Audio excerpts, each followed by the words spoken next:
All right, everybody. We are back. It's fourth quarter time. We got Tommy in the Welcome house. back. We got Chris in the house. We got Kale hopping in here shortly.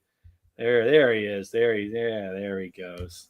Still can't hear him, but he looks great. No audio. Let's let him deal with that. We got a great show today. Had a lot of good. Dude, week one of the NFL did not disappoint. Crazy week. The Bears disappointed, obviously, but Clearly, yeah, I mean, crazy week. that's The kind of Bears are going to bear. The Bears are going to bear. I knew that. I said 5-12, and I think that is going to be very accurate this season. You did call it. Yeah, you totally called it. They did their thing. You got to give them credit. They're consistent, man. Like their identity is set, man. They're not messing with that. They got it. No. We still have the McCaskey curse going on. Yeah. Now the real question, which we'll get to in a minute, and hopefully again we can get Kale on here with some audio. But the real question is, like, Detroit offense was horrible without Ben Johnson. I mean, was Ben Johnson the secret sauce all along? Do we not like?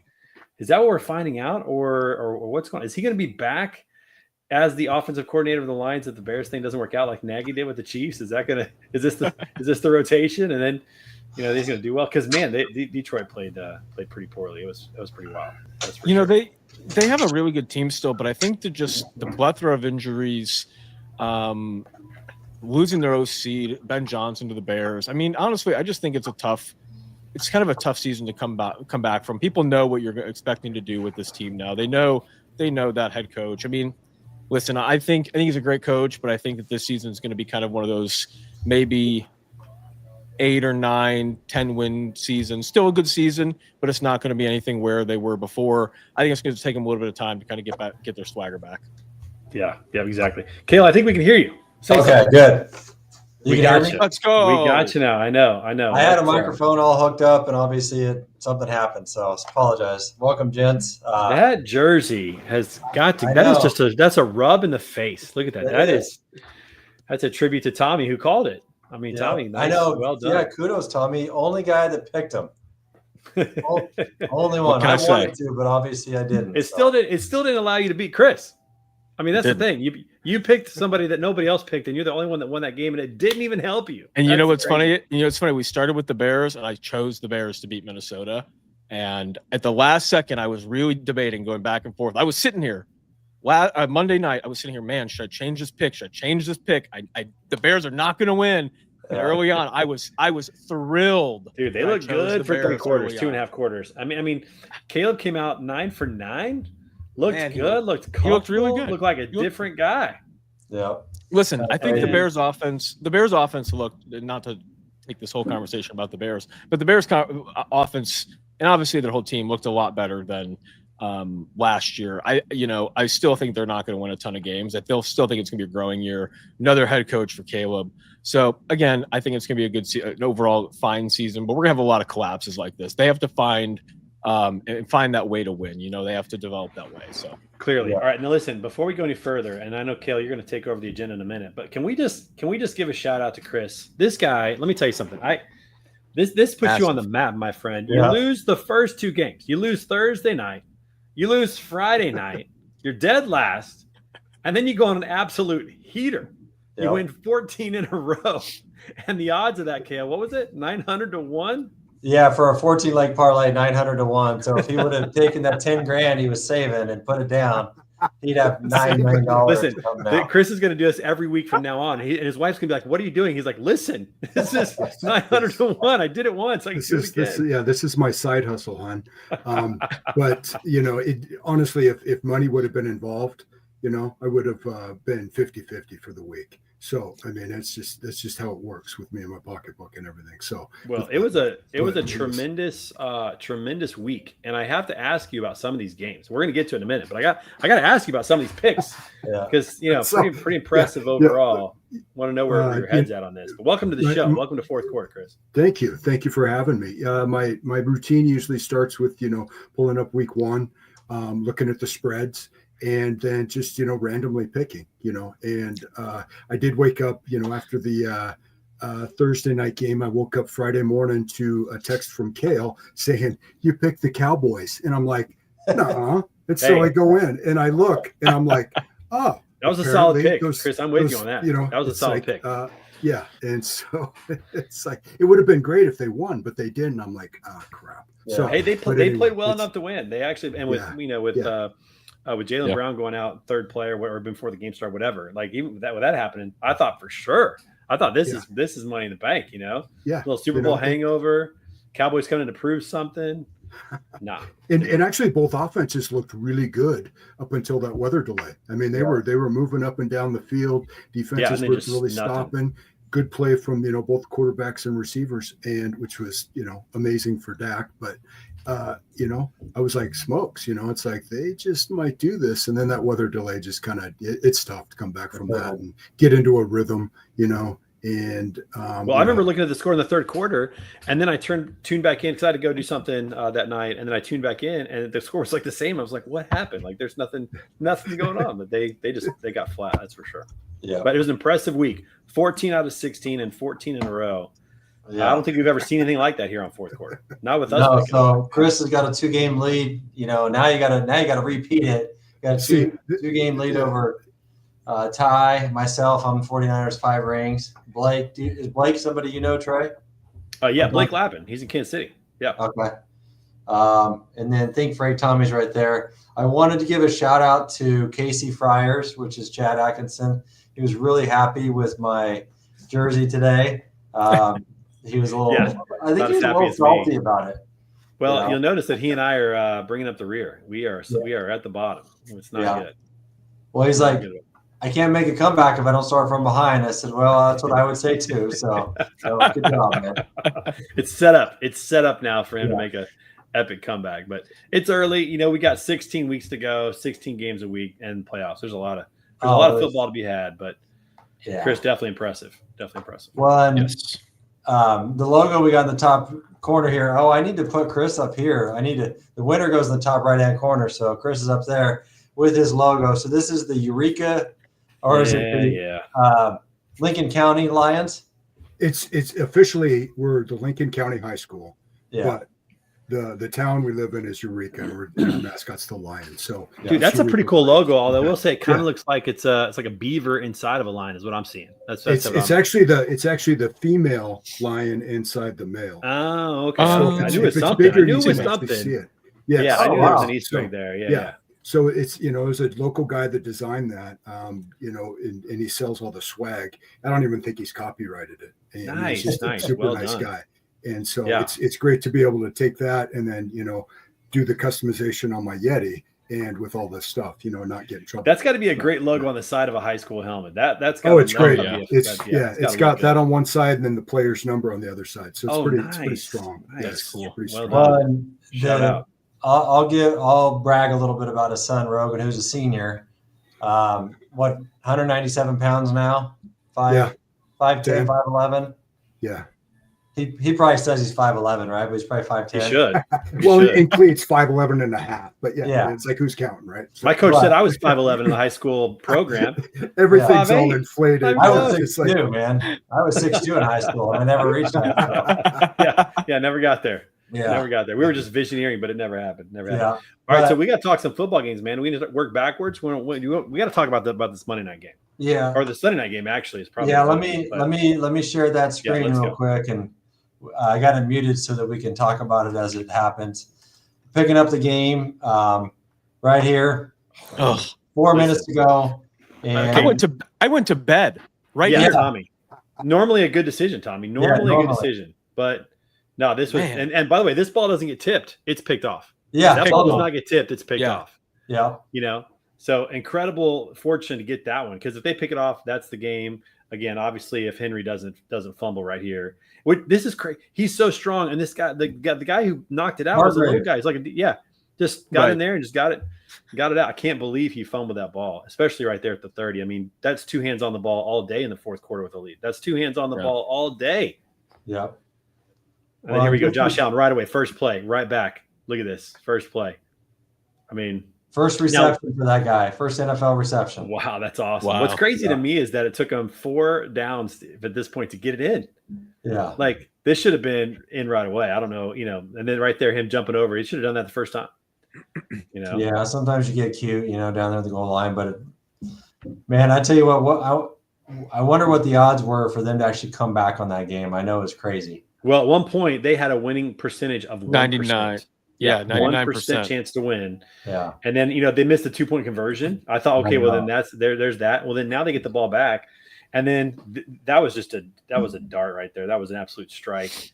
I mean, Allen in the fourth quarter had more yards in the fourth quarter than half the teams had for their games. I thought this was a touchdown for sure. Dude, it's a good thing he didn't actually. It's a good thing he got tripped up. And I wonder if he hadn't gotten tripped up, if he would have had the wherewithal to actually go down.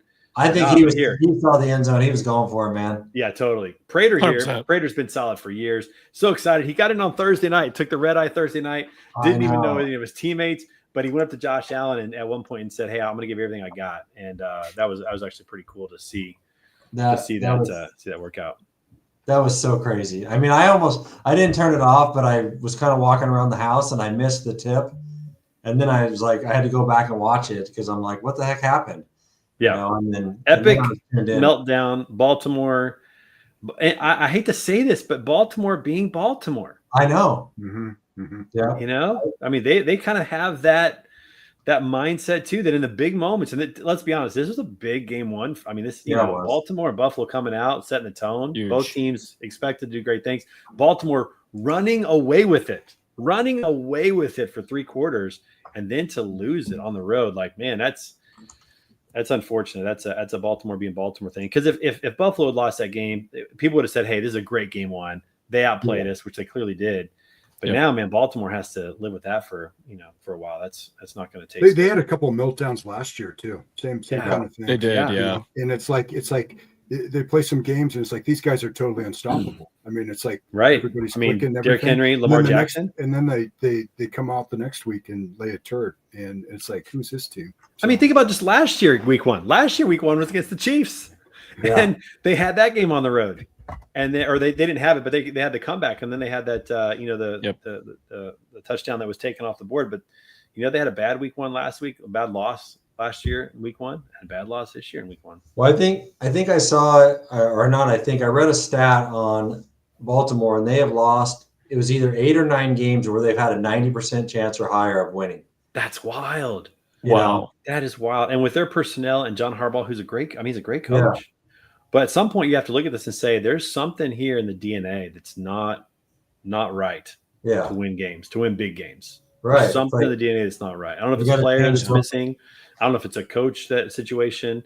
But at some point, you got to look at it and say, hey, we're doing the same things over and over again. We're a great team. We have an MVP, but we're not winning the big games. And you can't even blame this one on Mahomes or something like that. You can't even blame it on that. This is just them, making really just dumb fell apart. mistakes. It just fell apart. Yeah, it's crazy. You have to wonder, to say that, Trey, you have to wonder, like, at this point, you have to maybe make a coaching change. You've had, OCs go through, you've had DCs come through. Harbaugh's the same, and they keep having these big moments that they just fall apart in. I almost think it's time to end this Harbaugh experiment and try something else. Let me ask you this question, because this is obviously you go to the coach, but the other common denominator in the last 5 years is Lamar Jackson. Yeah, I agree. But here's the thing, right? Harbaugh's won a Super Bowl. He's proven he can get it done as a coach. Yeah. The common denominator the last 5 years, I hate to say, to me, listen. Doc Rivers has an NBA championship too. Even a blind squirrel can find a nut. So you think that was an accident, Harbaugh getting a Super Bowl, as opposed to the idea? I think it was a good team. I think it was a really good team and really good offensive, defensive coordinators around him. And I think Harbaugh's a good coach. Don't get me wrong, but I think I don't think he can get you truthfully over that hump. And it's possible. I'm not saying you're wrong. I'm just saying. No, for sure. I just think it comes down to like last night. Monday night. Or Sunday night. I'm sorry. I didn't see a ton of massive coaching error. I saw the whole team fall apart. It was coaching. Yeah. It was just a whole team blew up. But a lot of times they take the foot off the pedal, and I think that's coaching. Let me throw this out there, because we talk about this a lot with another team on the East Coast in the winter months. And I think you know who I'm talking about. 76ers have gone through everybody, but the one common denominator they won't get rid of is Embiid. I don't know if it's the coach. I don't know if it's Lamar Jackson. I just know this: Harbaugh has a Super Bowl to his name. Lamar Jackson hasn't won the big game. I think he definitely has areas that he needs to improve on from a leadership standpoint because he's so phenomenal. And I always relate it to when you're that good and you're that much better than everybody, sometimes you don't have that where you have a grinder and they've learned how to win. It's come easier for him because he is such a great athlete, but I think he's always evolving. So I understand your point because ultimately it's either the coach or the quarterback. And, if you look at it, they don't seem as aggressive at the end of games. And I hate that with teams who are aggressive. It's like when Rory McIlroy was at his best, he was beating Fields by 8 shots. Yeah, you got to put took his foot off the gas, right? Yeah. And it's like, man, you're up 40-25. Why not make it 47-25? Why not just put this thing away? But it seems like they're not as aggressive. They tend to run more like off right tackle runs like that aren't. That's not how they. I mean, when Henry bounces the outside, or when he gets through maybe a nice hole, or Lamar Jackson's able to play aggressive both with his arm and with his legs, that's when they move the ball. Yeah. And when they get in these situations, it's just like they get. Now that to me, that's play calling more than anything, coaching. But it also could be, do the players tense up and try to make sure they don't mess up? I don't know. I don't know. Kind of crazy. It's a good question, Tommy. Is it the coach or is it Lamar Jackson? I don't know. Harbaugh or Jackson? That should be a poll. We should put a poll out on that. Who's the problem in Baltimore? Who's the problem? There you go. Well, you want to talk about the other game of the week on Friday night? Oh, that was the other game of the week. Of all the games, that was the game of the week? Absolutely. We need to talk about that one. We can talk about that. Absolutely. Yeah. Oh, man. I mean, honestly, for the Chiefs, it sucked coming out and Worthy gets hurt. What was that, the first play? First possession, third play. Yeah. I mean, it's just like, because he was going to be a huge part of the game plan. I mean, they even said he was going to be because you got no Rice. And right. I mean, they probably had 10 to 15 plays dialed up for him. Yeah. More than likely. But what really concerned me more than anything was obviously you see Worthy go down. And then you saw Tranquil go down. Now he stayed in the game. He played, but you started to see these guys going down. Yeah, a lot of them. And we just can't, at this point, we just can't afford that. We don't have enough experience on some of those positions. Like wide receiver, we can't afford that. I mean, at this point, we don't have a wide receiver that's played big plays. We don't have many wide receivers that have done that. I think that probably hurt their game plan a little bit, but I also think that they were just not good. Their energy level wasn't quite there. Kelsey was non-existent for 2 quarters, probably thinking about his engagement to Taylor Swift, as Tommy mentioned. That's probably what happened there. I mean, they definitely played better in the third and fourth quarter, but to me, it's like classic Chiefs. And at this point, this is interesting. Last year, they won these games. So far this year, they didn't win that game. And how many games they win? They won 9 one-possession games last year, I think, in a row. Yeah. In a row, 9 or 10. But you think about it, if they get that ball back in the fourth quarter, maybe it's a different story. But that's the other thing, too, is that the defense usually gets Mahomes the ball back. That's where the magic starts, is that he gets the ball back. And let's give Justin Herbert a lot of credit. He played very well. He's a great quarterback and always has been. I'm going to share some stuff here, too. But he played pretty well. It was a tough loss, but at the same time, it's week 1. Like, you never know what you're going to get with week 1. Yeah. Well, this play right here, I felt like guys were wide open all night. Way too soft. Yeah, that middle of the field was just open all night. I mean, there were often times where wide receiver for the Chargers would catch the ball with nobody within 5 yards. Multiple times. Keenan Allen is huge comeback for them because he was his safety blanket for years, and not having him last year. Yeah, look at that right there. There's nobody there. That was like 7 yards. It's like, right. How can that big of a zone? I think that the secondary, their spacing definitely had issues. They had too many guys on the back line and not anybody kind of in mid positions there, and they were just left it just so wide open. Now again, Justin Herbert, man, he can put the ball wherever he wants. He's a great quarterback, but the defense needs to definitely step up. You saw the defense getting mad internally, which I've never seen them go after each other. Mm-hmm. So who knows? Maybe there's a little bit more dissent going on than we think. But I do like to see the fire. I will say this: I like to see the fire. I liked seeing them not happy with their performance. That at least makes you feel good. Like they still got the hunger. They still want it. They just have to clean some things up. They need guys to get healthy. They need Worthy to be healthy, which I haven't seen his status yet for this week. They need Rice to come back, of course. So we got a lot of work to do. Can they bounce back next week against the defending Super Bowl champions, the Philadelphia They Eagles? absolutely can bounce back. But again, I go back to say, man, if you can't stop Philly's front four, it doesn't even matter. Like, we have a much better offensive line this year. I was really impressed with the rookie on the left tackle who just played really, really solid. Like, I think they've solidified that position as long as he's healthy. I mean, that guy, I think it's Josh. What's his last name? I can't remember his last name. Anyways, he's phenomenal out of left tackle. Jawan Taylor just cannot start on time. He cannot do it. That guy gets so many. He's going to get so many penalties because everybody's looking for it this year. He can't start. That was on time. crazy. It's such a subjective rule. You can rock back, but what is rocking back? To start, like, it's they might call him more often this year. Yeah. But kudos to the Chargers. Congratulations to Justin Herbert, University of Oregon, and what did we say? The Sheldon High School Fishing Club president. Is that right? Yeah.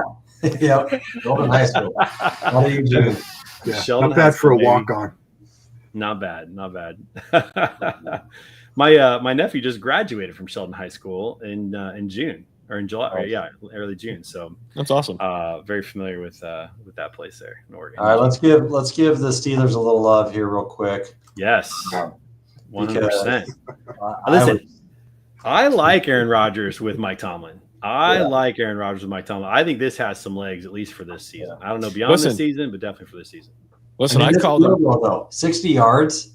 That's phenomenal. That was phenomenal. That was Listen, I basically called him washed up last week, but man, under Tomlin, he looks really good. Yeah. He does, and he's. I mean, let's be I'll give honest. him Like kudos. the talent has always been there. The arm is still there. Obviously, he had a couple of missed throws, but I mean, he knows how to win. He knows how to play well. And you got a coach who knows how to get the rest of the team on the same page. And I think that's something that he's definitely missed. And I mean, the Jets, come on, their team chemistry was so bad. So I like this. I think this is a playoff team. I think it's a playoff team. Let me ask you a question. You just said their chemistry was bad, but they only won by 2 points. If they're going up against a team that has good chemistry, are they going to be able to play the same way and actually beat a team? Later on in the year, 100%. I think that obviously this is the first game. We'll see. New quarterback, new coach, trying to get things figured out. I mean, I thought they looked pretty good. I think that they have a chance agree. to be good this year. So I agree. I don't think I'm not going to call them a playoff team yet. I'd like to see them play a little bit higher level of caliber. I think they're a than the 9-8 Jets. playoff team. I think they're a 9-8 playoff. I could see that. I could see that. I'm not like they're a 7 That's seed fair. 9-8 playoff team. That's fair. I'll take that. That's fair. Yeah. They're Well, not the nice winning the thing division, is- I don't think. But The nice thing is they're game up on Baltimore, who's probably the favorite in their division already. without a doubt, yeah. You know, and then 100%. Cleveland and Cincinnati. I don't have that on here, but we might as well talk about how bad they looked and still won. Cleveland's going to be terrible. Cincinnati is a total just wild card, 50-50, not in the sense of playoff. Just total wild card. Yeah. I think it's going to be between the Ravens and the Steelers. That's why I think the Ravens win the division. I think the Steelers, maybe the Bengals, one of the two. I don't think both of them, but one of the two gets in at that 7th spot at 9-8. Yeah. Yep. All right. What about Packers and Lions? This one, I was way off on this one, man. I'll tell you that.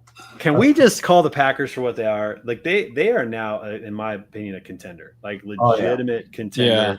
Yeah, I mean, I like Jordan Love a lot if he stays healthy. The defense, I mean, Micah Parsons made an impact in only half the snaps. Yeah. I mean, I like them a lot. I like them a lot more than I did to start the season. And I got to say, I got to take credit for this. My Lions take couldn't have been more wrong. Couldn't have been more wrong about the Lions. I have them as hey, they've solidified themselves as a contender. They're going to be around. I don't know that I feel that way with Ben Johnson gone now. I wasn't sure how this was going to impact, Ben Johnson's absence, how it was going to impact. I thought that that as a coaching staff, they'd figure it out. But, man, they look terrible on offense. They couldn't even run the ball, and that's the thing that they have to. so well last year. Jared Goff's a play action. Yeah, he's play action. Yeah. I heard a stat this morning that he is 3-17 if Ben Johnson or Sean McVay isn't his offensive coordinator. 3-17. Yeah, right, right. He's a system quarterback without doubt. So I mean, and he's a good quarterback in that type of system. Yeah, but he can't win games by himself. No. Yeah, I mean, and definitely not this one. They look pretty horrible in this game, and we'll see if they can figure it out. I mean, they have a lot of heart. You got to give them credit. They have a lot of heart. They're going to work at it. They're going to try to figure this out. But they did not look good at all. No, they didn't look good, and Green Bay just looked really dominant. I mean, honestly, Green Bay looked like mid-season form. They really did. I wasn't expecting this level coming out week one from the Packers with Jordan Love, his status unsure to start week one to begin with. And then a brand new defensive piece, a big ego in the locker room. Wasn't sure how that was going to play. So yeah, I'm impressed with Green Bay. They really have a good shot. Yeah, I think that of all the teams that in the NFC North, they clearly are the front runners in my opinion by a couple of games, by a couple of times right now. Like I think they're going to win that division probably mid-December. They're going to maybe late December. They're going to have it locked up. Yeah. Now that Jordan Love pick is looking pretty damn good. Looking good. Hey, let's give the Packers credit. They've done a pretty good job of getting their quarterback. I mean, think about how many quarterbacks have started for Green Bay in the last 30 years. Three. Yeah, three really. Is there any other organization that has that? I can't think of one that has that. Not for three. I mean, 3 generational quarterbacks thus far. Jordan Love still but he plays the part. He looks the role. Hey, listen, and the Browns have had 40 starting quarterbacks since 1999. You win some, you lose some, baby. Is that a real stat? 40 quarterbacks since 1999? That is crazy. I bet Tommy looked that up. So I got to give some love to Jordan Love. He's from my hometown, Bakersfield. So he went to high school with my niece. So kind of crazy. Obviously, I'm long gone from there, but just kind of cool when somebody from your hometown finds such great success. And see the problem with Jared Goff right there. You just saw on that play right there. He cannot do anything with his legs. He is so one-dimensional. Yeah, he can hand the ball off and he can throw it. He cannot do anything. And that last play before the field goal there, he had a wide open lane to run and get 6, 7, 8, 9 yards, and he didn't even think about it. Didn't even think about it. I mean, Mahomes, Jackson, they'd have taken off. They'd have been gone. Right. Yeah. You just can't do anything with his leg. In today's NFL and the way that the rules favor the quarterback, you have to be able to get outside the pocket and move. Yeah. Because you're protected. Yep. Hey, speaking of which, let's talk about this because this is something you guys, we might be in agreement on this. I don't know this. What did you think about Patrick Mahomes taking shots at DBs near the sidelines this week? I think it's going to come back to hurt him. Yeah. Yeah. I did too. I mean, if I'm a DB, I'm kind of like, what the hell? I always got to pull up on the guy, and then he lowers his shoulder on me, and acted like it was a big move. Like I like it when Mahomes does at the goal line. Like to me, that's a boss move when he runs over a DB on the goal line. But going out of bounds like that, I was like, oh, this is not good. This is not going to work out good. I mean, I quietly liked it because it's fun to see a guy take a shot. Yeah. But I think this one's going to come back to bite him. Did you guys see this catch though? I know it wasn't a catch. He was out of bounds, but oh my goodness. Oh, because his left foot didn't hit down in time. Yeah, either that or the bot or something. Yeah. Yep. But wasn't as good as the college catch. I will say that it wasn't as good as the college catch we saw last week. Yeah. Tommy remembers that one. Yes, I do, Kale. Yes, I do. Sorry, Tommy. You're just getting him in today. Hey, listen, you're just getting him in today. You got that? You got that nice catching jersey strays, on. Tommy. We're just catching strays out here. Catching strays, man. What about the Colts, though, man? Daniel Jones. Okay. All right, Chris. This is where we got to. Chris, we got to come to you, Chris. All right. Yeah. You picked Indy now at home. Now Miami. They're a wild card team. You don't know what you're going to get with Miami. I get it. Yeah. What was your thinking here on the Indy Miami pick? Just like I told you my system. You look at the spreads and it's like, you know what, Miami sucks, and so I mean Indy sucked though for a long time too. I know. There's a lot of both the teams suck. I didn't think Miami was going to suck that bad. No, but it's just it's a crapshoot, right? Well, week one's tough, right? Because it's the spreads. That's what makes your pick so much more impressive. Yeah, it's just a crapshoot. And week 2 probably be about the same, So, well, listen, look at so we'll see. I'm excited about how this game turned out because it is one more step. It is one more step closer to Tyreek Hill getting dished back to the Chiefs. He's one more step closer. Yeah. But I think he wants to go to the Chiefs. I think he has regretted that decision for 3 years now. Yeah. I don't disagree with that. But how do they get him back? Because they'd have to trade him, right? They'd have to trade for him, and I don't know how they would work that. But again, I got so much faith in Veach to figure something out. But listen, the windows, we talked about the windows getting closer. It's getting closer and closer with the salary cap, and Tommy, I've had time to think about this. I think you're much more right about this than I've wanted to give credit to. Like the window's closing at some point, or at least it's gonna close a little. It's getting bit. tighter. It's getting tighter. Yeah. But you get somebody like Hill back to make a run, and you got Worthy, and you got Rice, and you got Pacheco in the backfield, and you got Hunt. I mean, that would change the offense quickly. Oh, Tyreek Hill deep he was a game changer for them because I felt like it was every game, even if he didn't. I think you said it last week, Trey. Is like even if he didn't catch the ball, he spreads the defense and he forces the defense to move, which opens up the Kelce middle. wide open. Exactly. Yeah, Kelce's Writes across the middle. Yeah. I mean, you get Tyreek Hill, and you have the 3 fastest guys in the NFL on your team. I'm excited that Miami lost, and I hope they lose the next 5. Yeah. All right, we better go on to week 2 big matchups. Starting Thursday night, Packers matchup against Washington. So home game for the Packers. I think it's 3.5. This is the game of the week, in my opinion. Yeah, negative 3.5. What do you guys? Last week I would have said Washington no brainer, but now I'm thinking Packers. Yeah, this is a tough one because I'm high on the Commanders. I think they're going to have their day, but man, I think the Packers are the better team right now. But I'm so high on Jaden Daniels. I want to pick them. My heart's with them, but my head's like, nah, that's a dumb pick. That's a tough game going into Lambeau for Washington. Off of that week 1, I want to take Washington here. My gut tells me to take Washington. I'm going to take Washington. But do it, Tommy. I'm going to take them. I think they're going to do it. I think they're a good team. Do it. I mean, I wouldn't be disappointed if they won at all because, again, I love Jaden Daniels. But, man, after what I saw last week, if the Packers play 75% of what they played last week, I think they win that game. Yeah. I mean, they just played so dominant. They looked their routes were the timing was great on their routes. Their defense was so solid. Their blitz pickup too. Watching those highlights, the pickup of the blitz, and just Jordan Love knew where he was going to go with the ball. He steps into the throw, and it was just like it was seamless. They look like a team that has been together for a while, and they've learned, and they know what they're going to do. And now they got a couple extra pieces in place. They got Micah Parsons now, obviously, and he's going to get probably 75% of the snaps this week.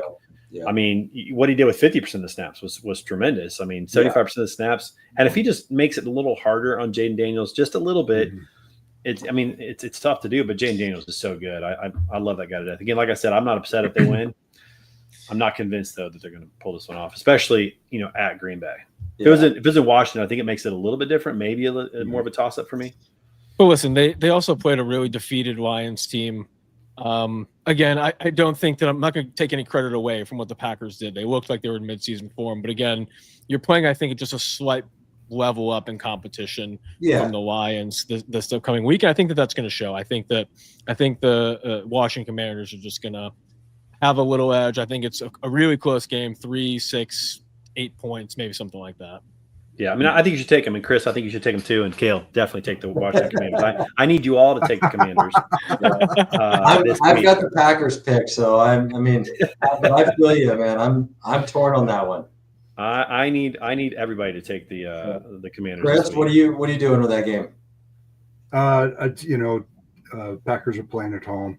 They're my favorite team anyway. So, Now listen to Tommy, Chris. Listen to Tommy. Yeah, I know. I'd be picking them even if they were playing in Washington. So I think Packers 31-24. Yeah, we need Josh to pick the Commanders too. Okay. Packers are covering the spread then is what you're saying because it's 3.5 right now. Yeah. So impressive. Hey, something we didn't see a lot of, and this was actually I was pretty surprised by this. We didn't see a lot of interceptions in week 1. And I would have anticipated a few more because of just timing of routes and communication, all that kind of stuff. We didn't see a lot of interceptions. I was quite shocked about that, but we saw quite a few touchdowns, including 4 by Rodgers. So that was the one interception that was so bad was the one from JJ on Monday night, though. Oh gosh, that was terrible. Awful. It was like it makes his comeback all the more like poetic. And it was like he was frazzled he was trying to get the snap off. It's like they should have just taken a timeout or delay of game because he should have thrown that one into the stands. Is what he he underthrew it so bad. You got to put that one up high and outside shoulder for Justin Jefferson to go get. Some of the analysts on ESPN made a point that DB never even came out of his back pedal. Like he took 2 steps back and then just took it. And so it's like, yeah, that's one that that'll be fun to watch in the room. But again, it makes his comeback even more poetic because you throw a pick like that as a rookie in your first game, that's got to rattle most people. And yet that guy didn't. I mean, give him credit; he didn't waver. And Kevin O'Connell, man, that dude is the quarterback whisperer. He's a great coach, man. I know. If I was starting a team right now, and I had to pick one coach, I'd pick Kevin O'Connell. Without a doubt, I'd pick Kevin O'Connell. Yeah. With all the coaches with Super Bowl success, Andy Reid, with all of them, I'm still picking Kevin O'Connell. That guy makes magic happen. If you could build a really good team around him, I think he's gonna win some Super Bowls in my opinion. Well, you saw what he did with Sam Darnold last year. Now Sam gets paid in Seattle. Freaking magic. And it's like he didn't look that great with Seattle. How do you get 14 wins out of Sam Darnold? How do you get 14 wins in a season out of Sam Darnold? It's going to be his best. It's going to be his career season. Yeah, and it wasn't they played nobody. They played some decent teams last year. And he got 14 wins out of that guy. So again, I think he's the best coach in the league right now. I think he's way out in front for coach of the year in my book already. Yep. All right, other big matchup, week 2, Eagles Chiefs Super Bowl rematch, playing at Arrowhead. Is that what they still call it, Arrowhead? Oh yeah, still yes. Okay. Oh yeah, they're not changing that. Sure. We gotta be. It's not the Redskins anymore; it's the Commanders. So. Oh no! See, in the Midwest, we don't think about that. We don't care. Yeah, that's not even. Listen, it's also Gia Field. Right? Gia Field at Arrowhead Stadium. Yes, yeah. Gia Field, which is weird. Government Employees Health Association or whatever, at Arrowhead Field. So it's still Arrowhead Stadium. It's still Arrowhead Stadium. It always will be. I don't see that ever changing at any point. In fact, I would be shocked if within the next 12 months the Redskins are back. The name is. I wouldn't be surprised either. I would be shocked. I'd welcome that. So the real one is, can we get the Indians back? Because the Guardians is the worst mascot terrible in sports. I mean, what is a Guardian? A Guardian is the guy who says, "Be home by 10." You say, "Shut up, you're not my real dad." That's what a Guardian is. All right, that is such a bad mascot. It's so terrible. Exactly. So who's everybody got? Chris, we'll put you on the spot first. Who you going, Eagles or Chiefs? I'll go Eagles. Okay. It's a good pick, Chris. I like that pick. Tommy? Come on, Tommy. Do it. It's a tough one. It's a real tough one. Mahomes coming off a tough loss last week. The Chiefs coming off a tough loss. I'll put it in a better light there for Trey and not just put it all on Mahomes. I think I'm going Eagles. I think that Yeah, good pick. I think they're going to have a tough week this week. I think it's going to be another close game. I think they're going to take another loss. I said earlier they're going to have 3 losses. I think I'm going to have to amend that to maybe like 4 or 5 losses this season because after week 1, man, overreaction, 5 losses. But yeah, they're losing. Kale, how about you? What do you got? I'm going Eagles. Baby. Main reason, other than last week, is not having Worthy is going to hurt them. Yep. They're gonna be game planning on Hollywood Brown, and that leaves you Kelsey. You got really nobody else. Pacheco can't run the ball. The one thing I would say about the Eagles is their defense was not nearly as good last week as it was last year. They lost a lot of guys, and the Cowboys were able to move the ball. So if somehow the Chiefs can pick up a running game, they have a much better chance. As any team in the NFL, you got to be able to run the ball still. So Eagles. Yep. I love it. Those are great picks, guys. Well done. What's your pick? I'm definitely picking the Chiefs. I got to get back in this thing. Okay. Well, one, I got to pick with my heart because I can't pick against the Chiefs. The Chiefs to me is the Bulls to Tommy. Can't pick against them. Yeah, I will never choose against the Bulls. They'll win. You got to take them no matter what. The Bears, they won't. But I need everybody. I need everybody to take the Eagles this week. Again, I got to get back in this thing. So, I'm going to give my picks out there and try to get everybody to go opposite them. I need every one of them the opposite. I'm either going way down or I'm moving up. One of the two. The picks with your heart when money's not involved, it's fine. Yeah. But, when money's involved, it gets a little bit. I'm not sure. Yeah. I think a little bit more if I was putting money on the game. There's no doubt about it. Tommy, did you comment for you? I did. I grew up in the region, unfortunately. Bulls fan, Bears fan, Notre Dame. It's been a rough run. Even Cubs and White Sox. It's been a rough life. Blackhawks been a rough life. They've had a couple good moments, but not a lot. Yeah, it's been a rough life. Outside of Jordan, Chicago fan is almost like being a Cleveland fan. And I was born in '92, so I started right as he started winning. I was. Oh, that's man, that sucks. Dude, I actually get to watch him. I know. Such an L. Jeez. That's like listen. I watched all the games with my family, but I don't remember any of them. So right. That's so crazy when you think about that, because it's like my kids will ask me like, "How like did you watch Jordan?" I'm like, "Hell yeah, I watched him." And it's like I was trying to kiss girls in '92. Man, geez, you're so young. Yeah, I graduated middle school in '92. Yeah, me too. I think Chris might have graduated high school in 91, 92. 91, I was out of college, so. Oh, okay. But I really was. I mean, that whole Yeah. run, when the Bulls and the Blazers, when they were playing, damn it, Blazers were so close. But it's pretty phenomenal. That was good basketball back then. Derby, that's a good pick. I like it. Yep. Take them. Take the Eagles all day. I'm telling everybody, pick the Eagles. Yeah. Pick them. Pick them. That's awesome. All right. So college football last week, there wasn't a whole lot going on. Probably because the NFL, as we talked about, but it was one good game. Oklahoma taking down Michigan. Oklahoma looked pretty darn good. Is that just because Michigan lost, Tommy? I also picked that game as my hot take of the week. That Michigan will leave Norman with the loss. Since you're talking about hot takes, I think Trey and I both failed pretty badly on our hot takes. I said Genty would have 100 yards. He had 38 yards. So that was a hot take. I don't even remember what my hot take was. It was so bad. I think I've deleted it from my memory. Yeah, I think it was the Cowboys. So my hot take was actually yes, it was Cowboys taking Dallas, or taking down Philly. It wasn't terrible. It was close. They had a chance, man. If CD could have remembered how to use his hands, they could have won that game. Yeah. Oh yeah. Hey, I want to ask you guys. There's a little bit of drama going on. NFL and cross between the NCAA football with Belichick not letting the Patriots scouts into Carolina. What do you guys think? I'm here for it. Bring the drama. This whole Belichick thing to me is the one thing in my life that makes me think we might be in a simulation. Like this, what is he doing at North Carolina? What is he doing at North Carolina? I don't know. That's a great question. If there's ever a time where you go from like being considered the all-time great to like the biggest idiot that there is, this has got to be the move. This is what are you doing? You go to a college that has no real significance in football. No. You're not known as a college coach. You're known as somebody who doesn't take anything from anybody, which is the exact opposite of what college kids want now. Mm-hmm. You know? And then you have this girlfriend who could be in the college. What is happening? Hey, she was a cheerleader 2 years ago. So 2 crazy. years ago. And now she's running his communications department. What is going on?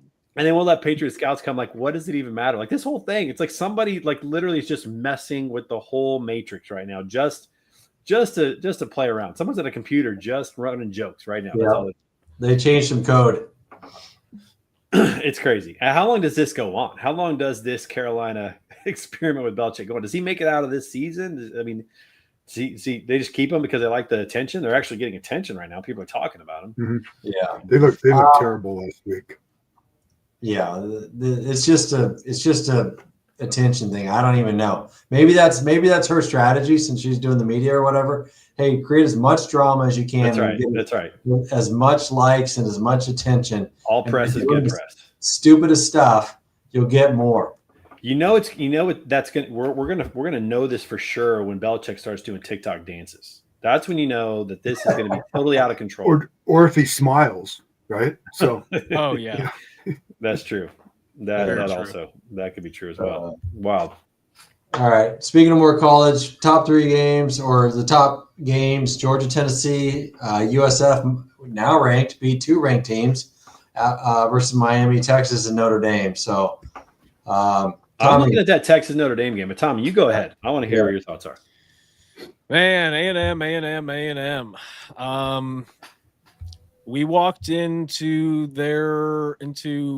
College Station last year. We steamrolled them. It's the number 1 hardest place to play in the country. And honestly, I don't know. I think coming off a Miami loss wasn't a bad loss by any stretch, but it was just a different loss. I feel like for Notre Dame fans, it was just a different loss. I still think Notre Dame wins, but I think it's going to be a really tough game. I just don't know how they fare against such a tough team. I mean, A&M genuinely has a pretty tough defense, and we just did not look good against anything. But this game's in Notre Dame. Yeah, it is in Notre Dame. It doesn't. But here's the thing. I mean, we lost to NIU last year at home, so it doesn't. That was early though. It was early. This is early. This is week 2. We could blow our chances at any kind of bowl game right here if we don't win. So, I'm gonna give Notre Dame the benefit of the doubt. They're coming off a bye, right? They had 2 weeks to prep. I think they're going to take care of the Aggies at home. And that's what worries me is they're coming off a bye, right? You have 1 week, you start, you lose, you come into a bye, and you play another tough team. I would have rather keep on rolling into that next week without a bye, but true. But let's be clear. This is the MO of their coach. This is the MO of like how Marcus Freeman works. A couple of bad games earlier, bad loss, and then a major comeback. This dude is like meant for a movie script. This guy, he's looking for the next big Pixar deal or something, to get this movie out there of his life, because he consistently has poor games at the beginning. Everybody doubts him. This is a movie script, and then he comes back and he wins big at the end. This is it's just I think they're going to win this week. It's just the beginning of the storyline of an ascension to the CFP. Yeah, I'm hoping you guys are right. Yeah, Chris, Georgia, Tennessee, who you got? I'll go with Georgia. I don't think Tennessee's that good. Georgia's consistent.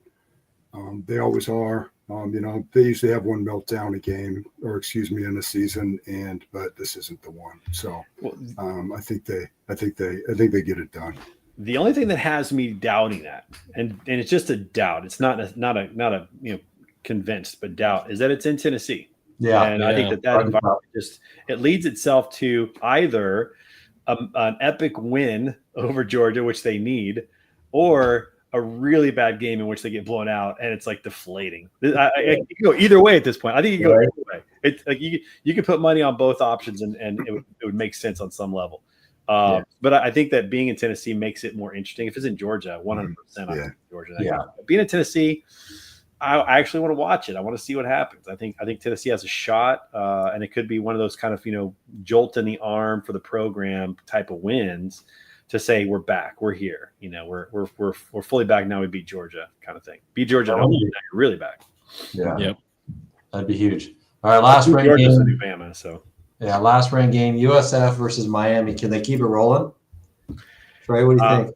I think it gets you. Yeah, I do. I think they will. I think that was the kind of win that either with good coaching you build on. That's the kind of win that gets you excited to go to practice the next week, type of thing.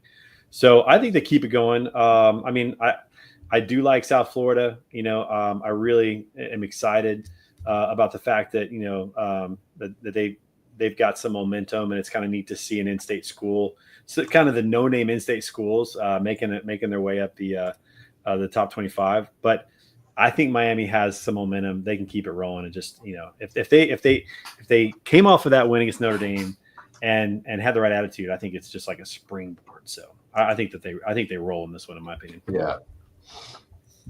I think the magic ends for USF here, unfortunately. So it always does at some point. It always does. Yep.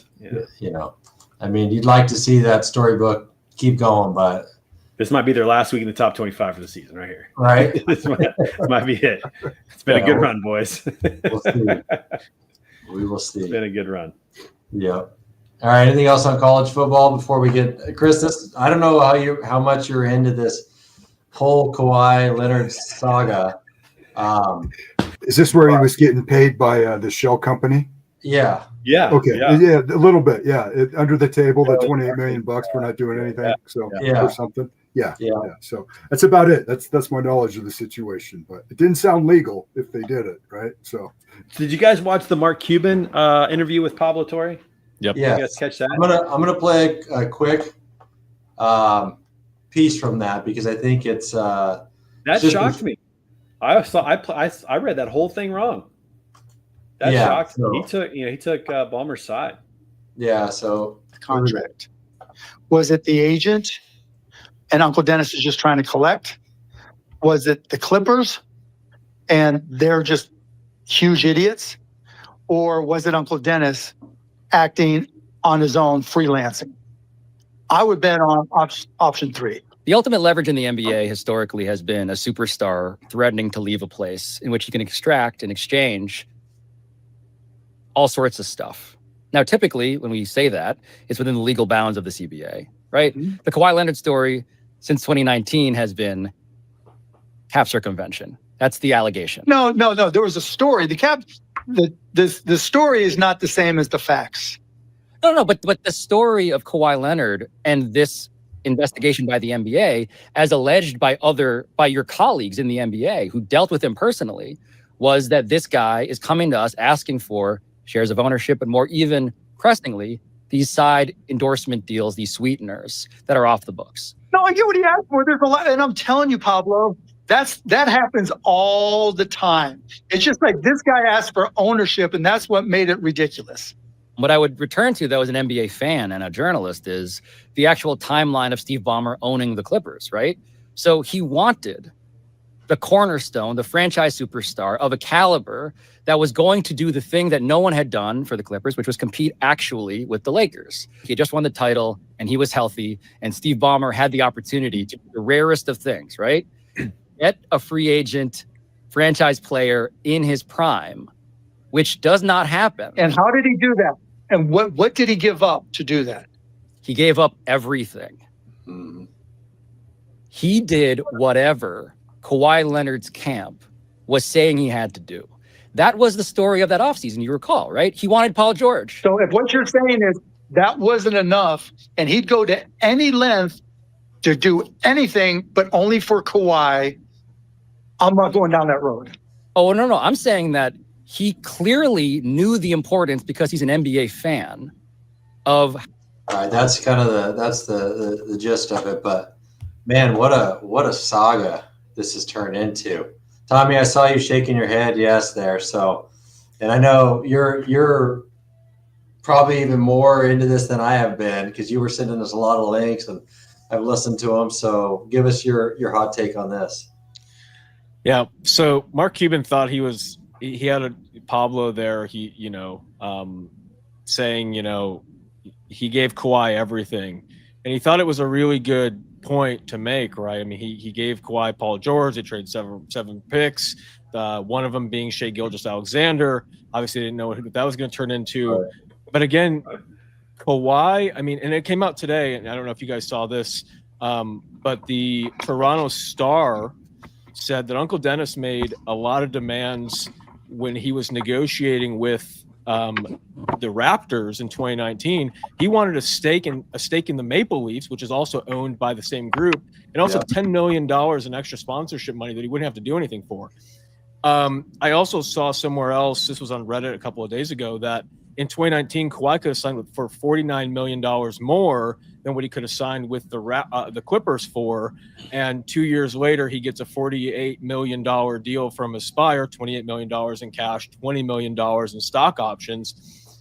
Man, it looks pretty damning. And in 2015 or 2016, Ballmer was trying to give a very similar sponsorship deal to DeAndre Jordan when he was trying to keep him. So again, he has a history of doing this. He also rushed to ESPN headquarters to do an interview with Ramona Shelburne. Looked terrible. Yeah. And you jump off the interview and he goes off. He says, "Thanks, Ramona, for having me," and goes off on a 5-minute monologue about how they didn't do this and all. There was no questions asked. It looked really bad. He was also asked a very direct yes or no question. Did Kawhi ask for these things? He said, "We know the rules. They know the rules." And it was a really bad look. The NBA said that they're looking into this. I saw today that Commissioner Adam Silver said that he had no idea about this company Aspiration, had no idea about anything about the lawsuits or anything like that. So I think it's going to be very interesting. I think Mark Cuban made himself look really bad in this situation. They expect us to think that they're all idiots, or they're dumb, or they're incompetent, or they're not in the know. Like this is your job. You guys are like the elite of the elite, the billionaires that have built these companies and made this money and know legal more than any of the rest of us have ever had to deal with legal.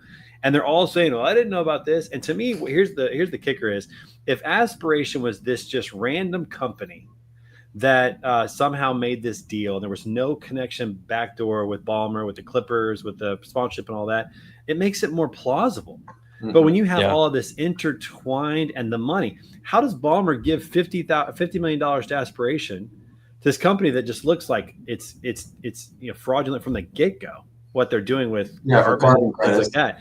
And then Kawhi ends up with 48. To me, it feels like Aspiration made $2 million as the middleman here. That's what it feels like. They brokered the deal, right? They got yeah. You know what was? It made a funny joke. Kawhi Leonard's the first double brokered NBA player in the league. It's great. It's awesome. You know what was crazy is Mark Cuban in that same interview both said that he was smart enough to realize from the second or third email he got from Aspiration, because they reached out to him too, that they were a scam, but also said that Steve Ballmer is so smart that he would also, if he saw this thing imploding, would commit additional fraud to keep them in business. You know, you can't talk. He's talking about both sides of his mouth, and he looked really bad. He looked. You know what was interesting, and I think that Mark Cuban may have some skeletons in his closet, because this was talked about after this came out. But in 2014, Dirk Nowitzki was offered $92 million from both the Rockets and the Lakers, but he declined both deals and signed a 3-year, $25 million deal to stay in Dallas. And you know what's also interesting is, I'm pretty sure this is pretty common knowledge, may not be, Mark Cuban funded Dirk Nowitzki's documentary when he was getting ready to retire, something that you're not supposed to do as an NBA owner unless it's in the NBA clauses. So again, there's a lot of fishy things going around there too, and I think Mark Cuban may have just been trying to talk out both sides because he's got a little skeletons in his closet. 2 points I got. I think this happens more than we know, and somebody just got caught. But it's like if one person gets caught, it's not that that's the only person that's doing it. They're the ones that got caught. Number one. Number two, I did not anticipate the loyalty that owners have to one another in this club that they've built. Mm-hmm. Because to me, what Mark Cuban was doing was he was kind of blindly and, in my opinion, foolishly backing a fellow owner. Yeah, in a kind of a loyalty, a good old boys club thing, instead of throwing him under the bus. And it could be, Tommy, to your point, because he's got some skeletons in his own closet, and he doesn't want to start talking about Ballmer, and then Ballmer starts talking about him, or owners start talking about each other. They're in this together to make a lot of money on these teams. And so I did not take into consideration the loyalty, kind of the blind loyalty that I feel like Cuban gave, because he did not look good. He did not make sense to me. He was trying to sell it. He was trying to sell. You could tell he was trying to sell it. Yeah. And Pablo wasn't even going for it. Like, this still doesn't make sense to me. Like, okay, I hear what you're saying. He didn't watch. It doesn't make he sense. didn't watch. He didn't watch the whole investigation. He didn't. He watched evidence. A 5-minute clip. There's emails, and that's it. Yeah, there's evidence. There's emails. There's eyewitnesses. There's testimony. Like, there's a lot there that Pablo Torre uncovered. That and I just feel like, that Cuban was kind of covering his own tail and protecting that fraternity of owners is what it felt like. Yeah, when I look at this thing, there's way too much evidence that is coincidental. There's way too many things that line up. And looking back at it, at first when I saw the Pablo thing, I was like, he's guilty 100%. And then I listened to the Mark Cuban thing, and I'm like, okay, he offers some good points, but, agreeing with what you said, Tommy, he's speaking out of both sides of his mouth. And I think that it does happen way more than they think, and that they're protecting this because they're used to not playing by the rules. A lot of these NBA owners, they just, they just do what they do.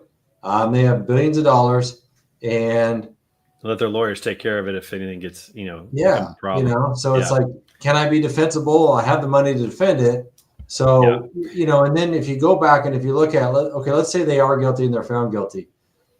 The CBA now isn't going to be as punitive as it was with Joe Smith. Right. What's interesting, and I want to talk about that because that has been brought up a lot, and I think we jumped too quickly into that change in the CBA, because something else they changed in the CBA, and Zach Lowe talked about this on his podcast the other day, is that in Article, I think 7 of the CBA, it talks about cap circumvention, but it also says that it may be proven by direct or circumstantial evidence, including but not limited to evidence that a player contract cannot be rationally explained in the absence of conduct violation of the NBA salary cap rules. Translation is the NBA may not even need further evidence. This could be enough for them to say this looks bad enough for us. We can do things. But again, the other parts of the CBA talk about the fact that they actually could strip and do a lot more damage other than, because this could be considered a lot of other violations detrimental to league